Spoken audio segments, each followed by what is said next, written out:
Hello YouTubers once again, and welcome to a much changed Chessie in a Condo hollow core door layout. I'm just going to go ahead and follow some of my newer acquisitions around for a couple minutes, and you can observe some of the dramatic, if not spectacular, changes that have occurred since the last time you were here. Safe to say I have gone a bit nuts on the scenery, as you can see here. And things are continuing even now. We have some Mod Podge drying over here in the riverbed, and junk just about everywhere. Let's see, last time we were here everything was completely white, much like this. Having uploaded that first update, the positive response I got was rather inspiring, and so out came a burnt sienna wash and turned everything a little more earth-colored, and that proved to be quite the stepping stone to further developments. I finally invested in a variety of Woodland Scenics products and a Scenic Express Super Tree Starter Kit, so that's in the works for next time, hopefully. Further to that, I started with acquiring myself some nice realistic dirt, which you can see down here if out of focus. And that started going down just to sort of experiment with, and that was followed by some rock washes and the development of this tunnel portal, if you'd call it that. The area was never really designed for a precast portal, and I never really figured out what to do with it until I was just sort of messing around in the area trying to figure out what I was going to put where, and decided just to sort of go for a natural rock opening, which is what we've sort of ended up with here. We've changed some elevation over here too. We've got a road sort of in place. As you can see, the elevation changes here, and also over here we have lost a good amount of the flatness that was once there. Doing some brainstorming one night, I was looking at the various corners and realized that there was no way on earth they would ever be flat in real life, so that got changed with a good amount of plaster just sort of dumped in one place and shuffled around.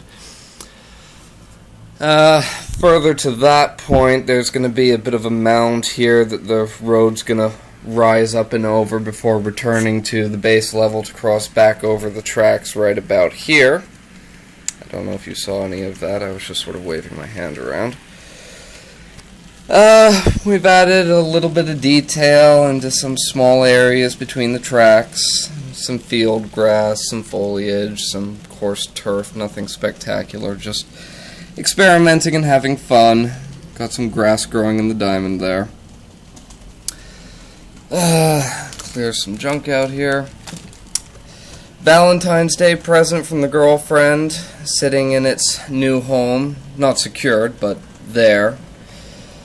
And I don't know if you can make it out, but this has actually been hollowed out a bit.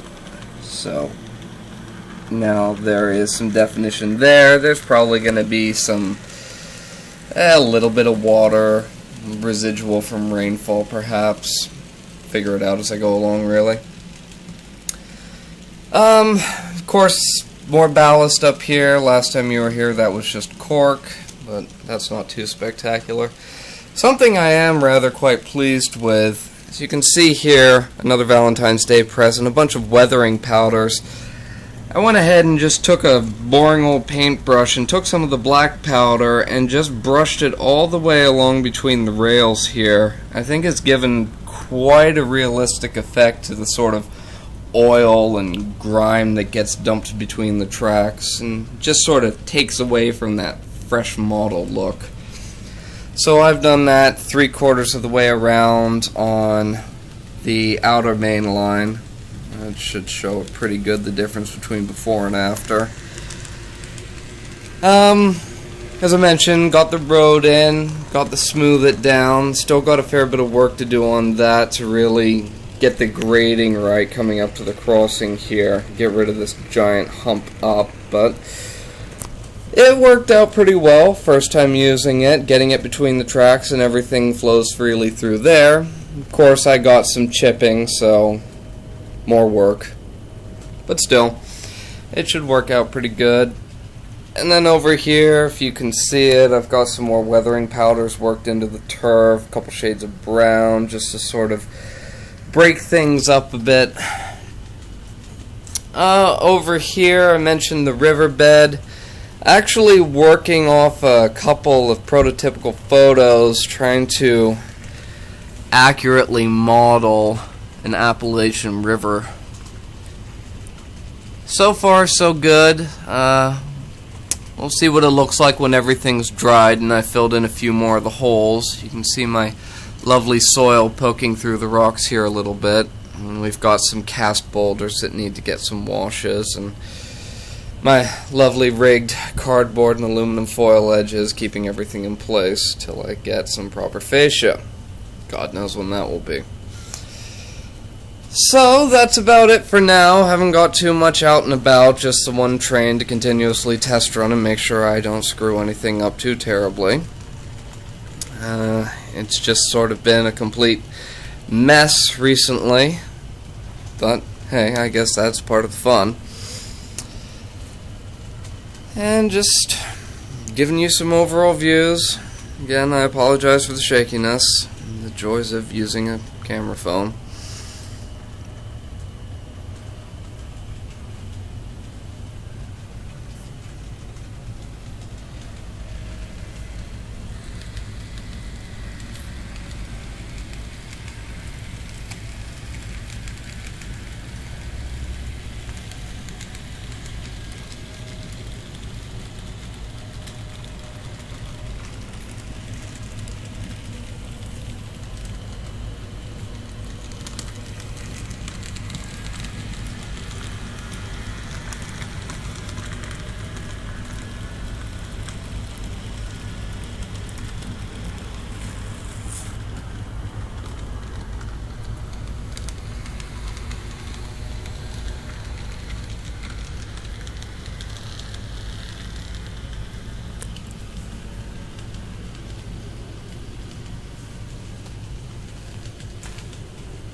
See y'all later.